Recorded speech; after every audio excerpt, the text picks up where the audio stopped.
Qual é a nossa alguma coisa de hoje? Inglês britânico ou americano? O duelo.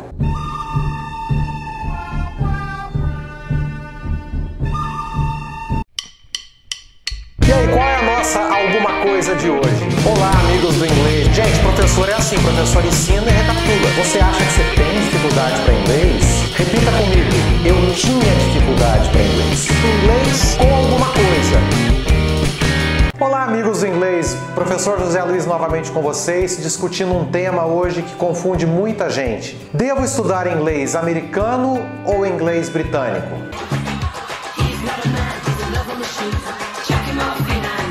Ora, se você pega um carinha lá de fora que queira estudar português, esse cara deve estudar português da terrinha, de Portugal ou português do Brasil? Para complicar mais a situação, se esse cara resolve então estudar em português do Brasil, que tipo de material, com que tipo de sotaque ele deve lançar a mão? Vamos supor que exista um material com sotaque nordestino, com sotaque gaúcho, com sotaque mineiro. Qual seria então o sotaque correto para ele utilizar? O português com sotaque nordestino, com sotaque carioca?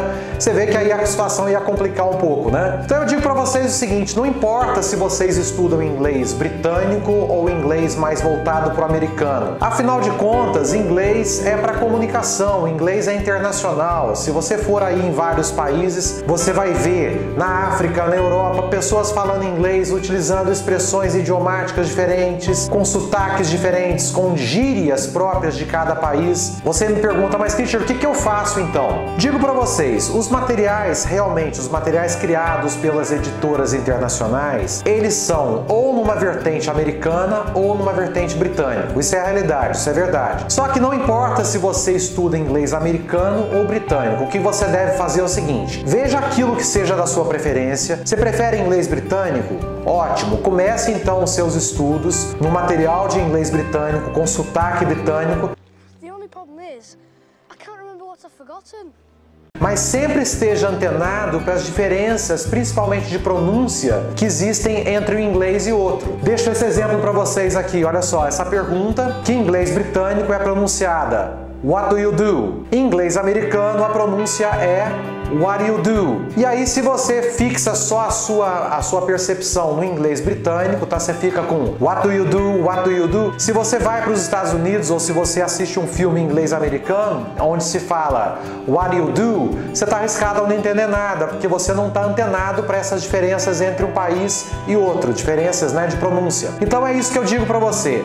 Fixe numa vertente que você prefere, tá? Mas esteja antenado para as variações. Eu vou deixar para vocês na descrição o link de um vídeo muito interessante de um repórter numa feira livre nos Estados Unidos, eu digo nos Estados Unidos, não na Inglaterra, onde ele está fazendo perguntas para as pessoas que estão comprando verduras e frutas, e a pergunta basicamente é: o que você tem na sua bolsa?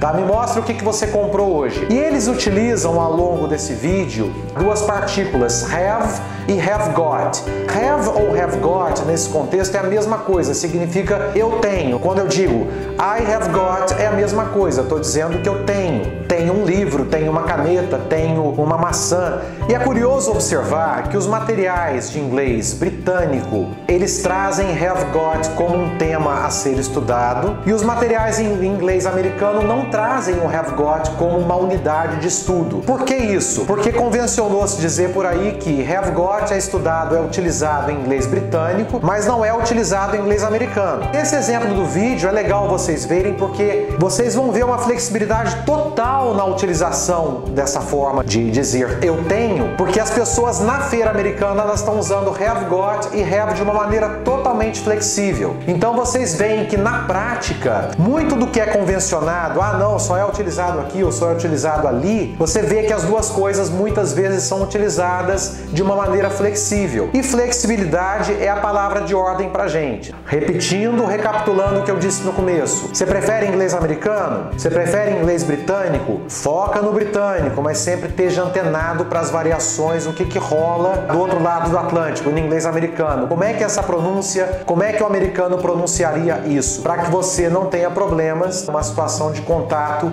com a língua de uma outra vertente. Gostou desse vídeo? Faz o trio pra gente. Curte, se inscreve no nosso canal e toca no sininho para que você receba notificações imediatas. Um grande abraço, até o próximo vídeo.